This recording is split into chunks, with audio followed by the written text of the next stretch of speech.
No início da pandemia de Covid-19, as escolas brasileiras tiveram seu fechamento decretado e só recentemente foram autorizadas a reabrir, porém obedecendo a critérios rigorosos.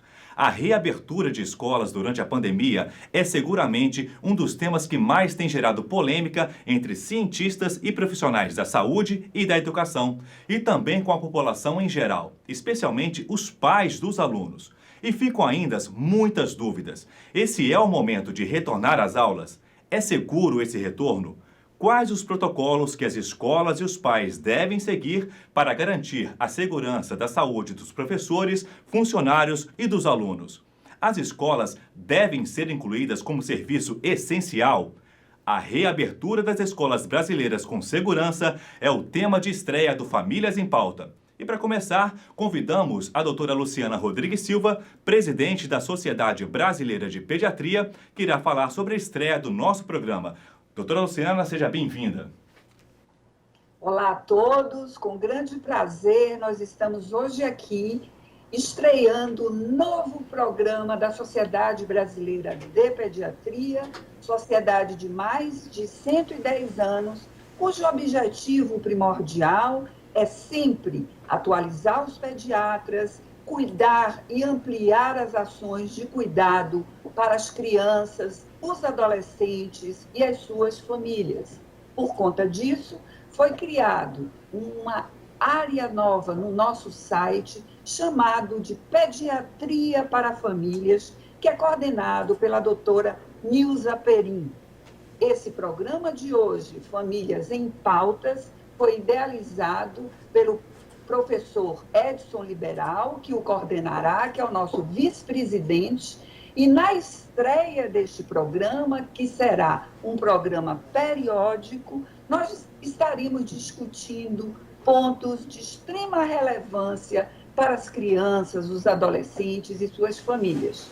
Na estreia de hoje, nós temos a grata honra de receber o professor Marcos Safadi, presidente do Departamento de Infectologia da SBP, o professor Renato Kifuri, presidente do Departamento de Imunizações da SBP, e o professor Joel Cunha, presidente do Departamento de Saúde Escolar. Então, a SBP, através desse programa, trará informações precisas, valiosas, no momento onde há grande desinformação e muitas polêmicas, com perguntas bastante assertivas, trazidas pelo nosso jornalista, o nosso caro Leonardo Martes. Saibam, então, que a função da Sociedade Brasileira de Pediatria é assistir as crianças, cuidar das suas doenças, mas, sobretudo, o pediatra tem um papel fundamental na orientação da alimentação, da vacinação, do esporte, dos hábitos saudáveis. Então, o pediatra é o primeiro médico da nossa vida e ele deve acompanhar todo o crescimento e desenvolvimento das crianças e adolescentes. É, portanto, com grande prazer que abrimos este programa. Sejam todos muito bem-vindos e um forte abraço. Obrigado, doutora Luciana. E dando continuidade, eu convido a doutora Nilza Perim, coordenadora do site Pediatria para Famílias, para dar sua mensagem de boas-vindas. Doutora Nilza, seja bem-vinda. Olá. O site Pediatria para Famílias, ele foi criado com o objetivo de levar informações atualizadas e seguras sobre vários assuntos relacionados à saúde e ao bem-estar das crianças e adolescentes. Desde seu lançamento, em 2018, ele já alcançou números surpreendentes, mais de 1.600.000 acessos. E agora, com esse novo programa da Sociedade Brasileira de Pediatria, o site ele se tornará ainda mais completo, apresentando, além dos textos, vídeos informativos e vídeos educativos. É com grande prazer que nós apresentamos esse site e nós temos o objetivo, então, que esse site se torne uma referência para as famílias brasileiras.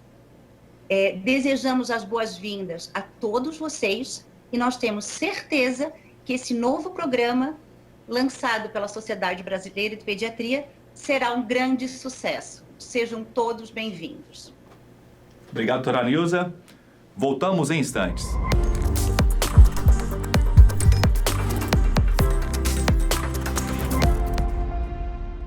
Sejam bem-vindos ao nosso programa. Para começar, a primeira pergunta para o doutor Edson Liberal.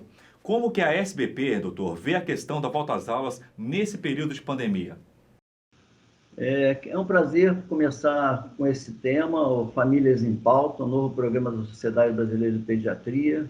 Cumprimento o jornalista Léo Marques e sua equipe. E não seria... É fantástico que a gente tenha hoje aqui o professor Joel, o professor Marco, o professor Renato, que tanto escreveram, tanto publicaram em relação a esse assunto da questão do retorno seguro das escolas. A sociedade tem inúmeras publicações nessa área. Então, a sociedade defende o retorno imediato das crianças e adolescentes às salas de aula. No começo, até se justificava, porque não sabíamos, né, como seria o comportamento do vírus, como seria a transmissão, como seria a manifestação nas crianças. Então, a Sociedade Brasileira de Pediatria defende o retorno imediato das crianças e adolescentes às escolas. Defende o retorno seguro. A última a fechar deve ser a escola e a primeira a abrir. Esse é o posicionamento da Sociedade Brasileira de Pediatria. Perfeito, doutor.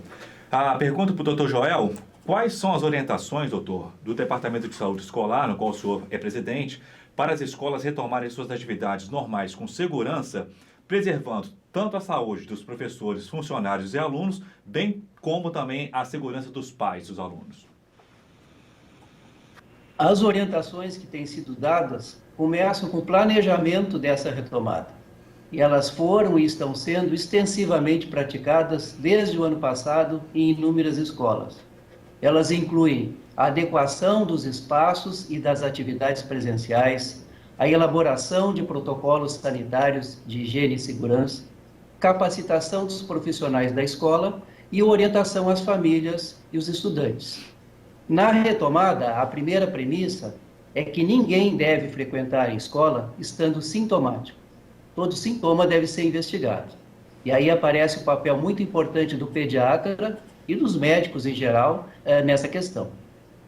E em seguida, na escola, adotar as regras para diminuir o risco de transmissão, aquelas já velhas conhecidas. O distanciamento físico, o uso correto de máscaras, a higienização de mãos e de superfícies de trabalho. A gente deve estudar em ambientes ventilados, priorizando atividades ao ar livre. E, finalmente, a parceria da escola com as famílias é fundamental. Eu acredito que nunca foi tão importante a parceria quanto neste momento. Perfeito, doutor Joel. A próxima pergunta é uma dúvida muito comum e eu faço ao doutor Marco Aurélio Safadi. Tem um estudo da Fiocruz, doutor, em parceria com a Universidade da Califórnia e a Escola de Higiene e Medicina Tropical de Londres, que revelou que as crianças têm mais risco de adquirir do que transmitir Covid. E a pergunta é: esse estudo sugere que as escolas e as creches elas podem reabrir potencialmente se as medidas de segurança forem tomadas e os profissionais adequadamente imunizados. Para o senhor, as escolas e creches são ambientes seguros? Bom, primeiro, bom dia, Leonardo, bom dia a todos. Agradeço a oportunidade de estar aqui com vocês nessa nova iniciativa da SBP.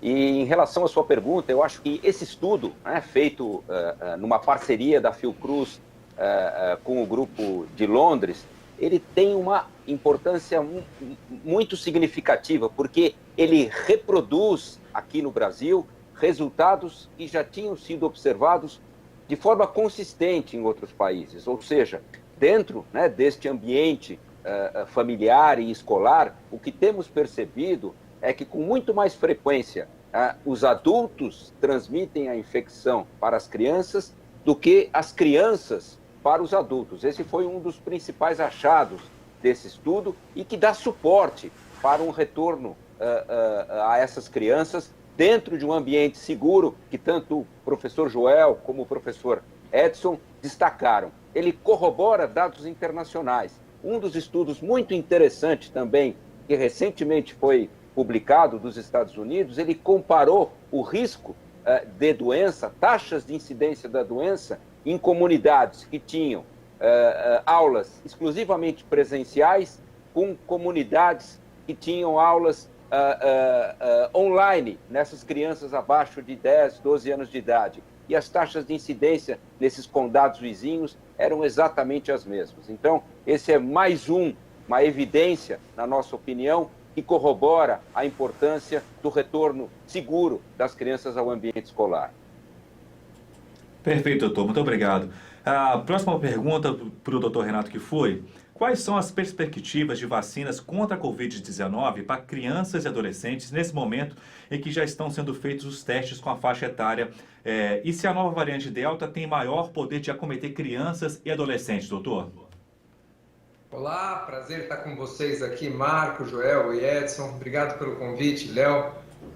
Sem dúvida, esse é um aspecto que nós precisamos conhecer um pouco mais, né? As vacinas foram licenciadas num primeiro momento para serem administradas para os grupos mais vulneráveis, né? Aqueles que adoecem com mais frequência e com mais gravidade, como os adultos, idosos e portadores de doenças crônicas.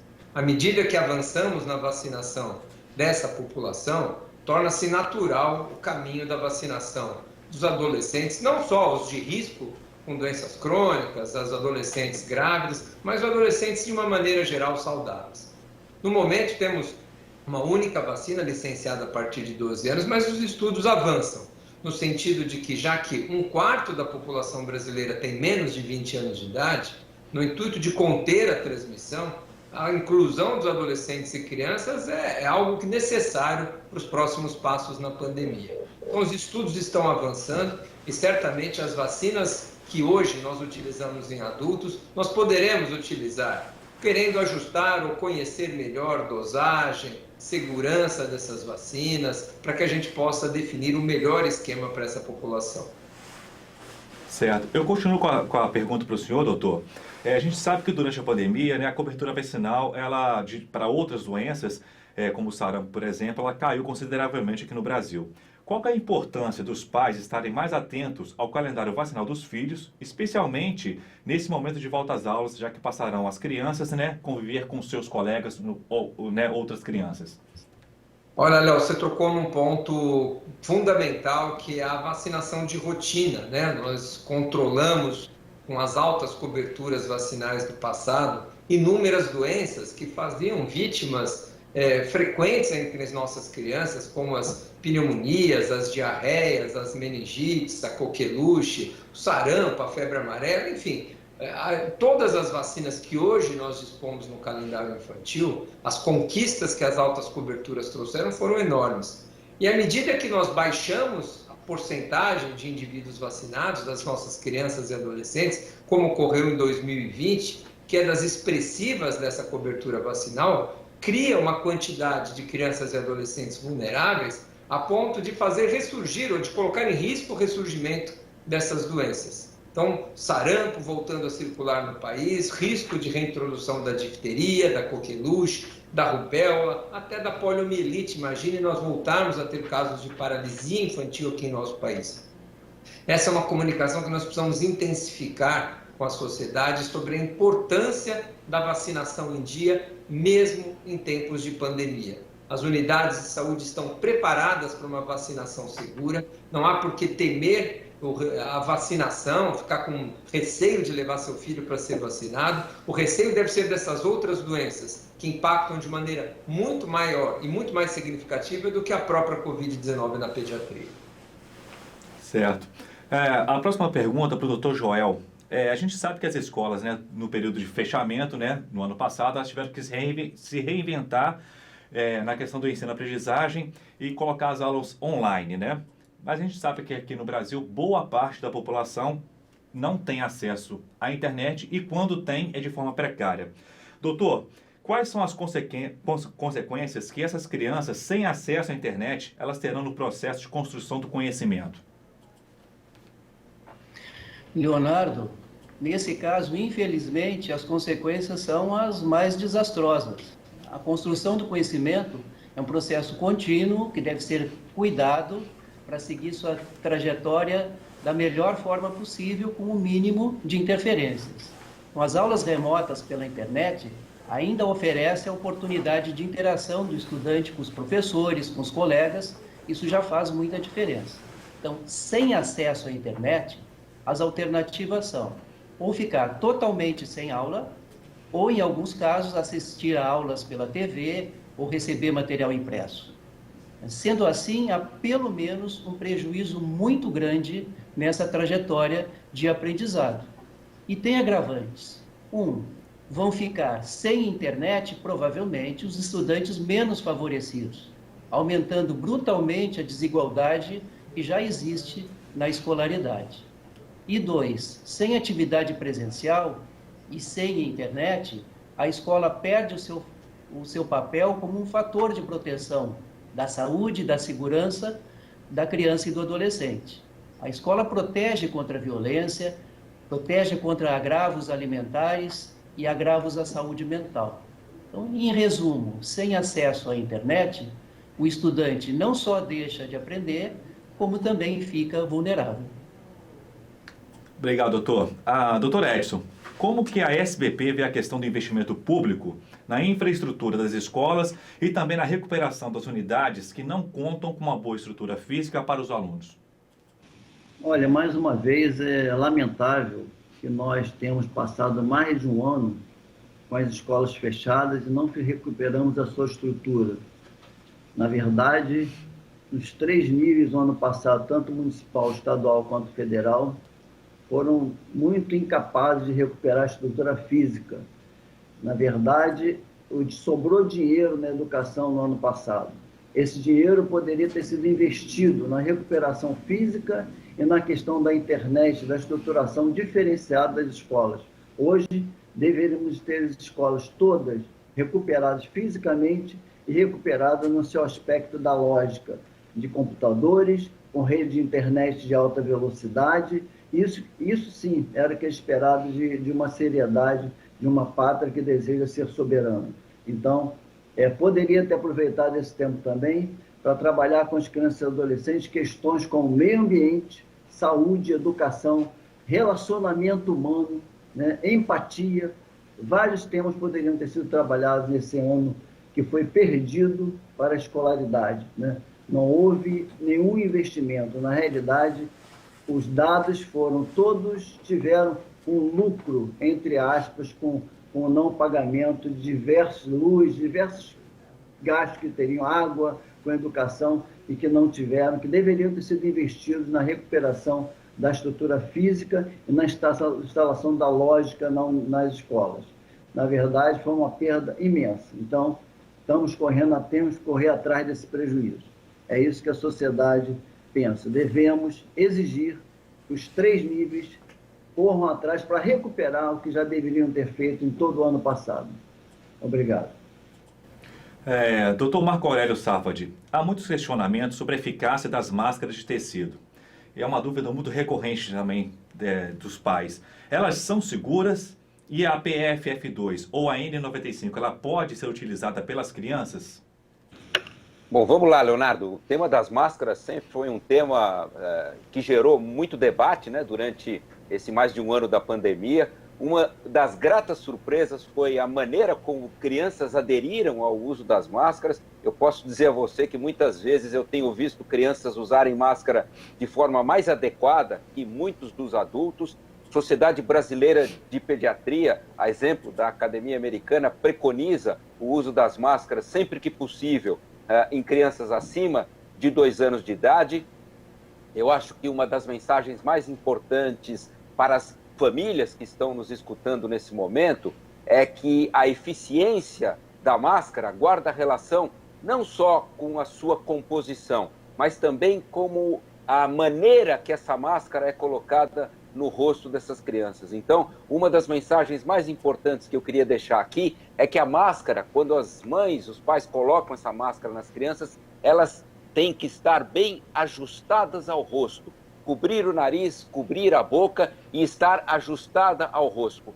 Uma máscara de tecido bem ajustada pode muitas vezes ser mais eficiente que uma máscara cirúrgica que deixa espaços, que está mal ajustada, e que deixa brechas no rosto da criança. De forma geral, as máscaras N95 ou PFF2 são mais efetivas que as máscaras cirúrgicas e, por suas vezes, são mais efetivas que as máscaras de tecido. Mas a mensagem principal que queria deixar aqui é que o importante é usar a máscara e de maneira correta, ou seja, com ela bem ajustada ao rosto da criança.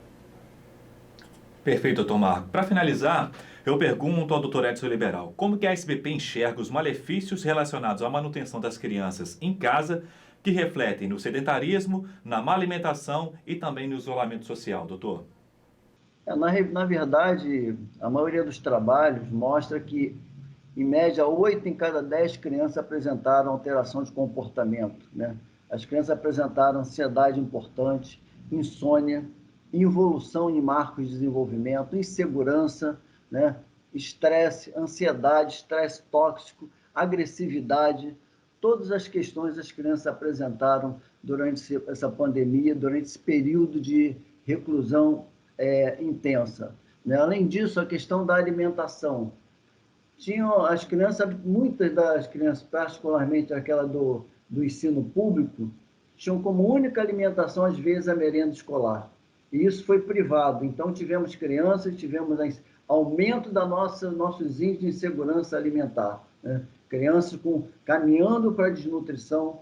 E, por outro lado, também, aquelas que ficaram dentro de casa, pode também ter o outro extremo, que ficaram dentro de casa e ficaram muito sem fazer absolutamente nada, subutilizadas, né, em termos de estudar, e evoluíram para a obesidade. Então, essa é uma questão também séria. Tivemos, por um lado, no extremo, crianças com desnutrição e outras crianças com desenvolvendo a obesidade. Então, é fundamental que a gente faça esse retorno de imediato.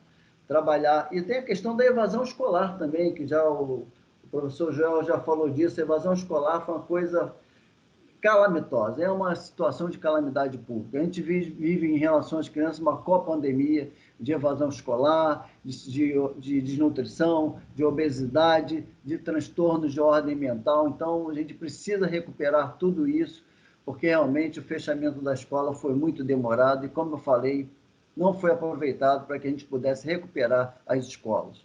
Precisamos o retorno imediato e que retornemos com mais empatia e com mais solidariedade para as pessoas e que a gente possa se desenvolver de uma forma mais consistente. Tá certo. Quero agradecer a cada um de vocês, doutor Marco, doutor Kifuri, doutor Joel Bres, doutor Edson Liberal, pela participação aqui conosco, nesse programa tão importante de estreia do Famílias em Pauta. Para você que nos assiste, caso tenham ficado algumas dúvidas sobre esse tema, envie um e-mail para o famíliasempauta@sbp.com.br e os nossos especialistas eles vão poder respondê-las às suas dúvidas, tá? Nos vemos em nosso próximo programa, cujo tema será o aleitamento materno. Até lá!